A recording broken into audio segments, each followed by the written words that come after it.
Good morning, guys. I woke up this morning and I am sick. Ugh, I hate it. Why am I sick? I just got back to Canada. It's nice, it's warm, but I feel like I have a cold now. My nose is all stuffed up and my head hurts and I just I don't feel like doing anything. I want to sit in bed. But this is my job now, so I gotta make videos. So you're gonna get to see the video. I put this video on Facebook at the beginning of the weekend, and I know that lots of you guys aren't actually on Facebook. So I'm thinking to myself, like, why am I not putting this on YouTube? Well, I don't actually know. So this is what I was working on last week. I'm starting to go through all that Vietnam footage, and there's some good stuff coming. But even this video, this is some super good stuff. I'm really proud of this video. Lots of work went into filming it. What else do you say? It looks good. I think it looks good. That's why I made it. And I hope you think it looks good. If you think it looks good, give it a like.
Twice, and this is hands down the best thing I've done. This is fantastic, beautiful place. The folks are wonderful.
Phenomenal.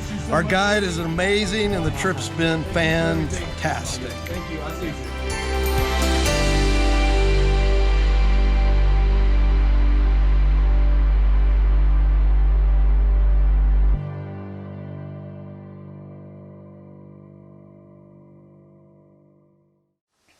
So I know that's not really a vlog, but it's a video I made for one of the companies that I was partnered with out in Vietnam, and I sent that off to them, and I wanted to show you guys too. That's kind of what I was doing for work out there, is making videos like that, which is really fun, and I love it, and it's awesome. It's a lot of work, but I love it. So I hope you enjoyed that. If you didn't already, hit the thumbs up button, maybe subscribe if you're not already, and we'll see you in the next video.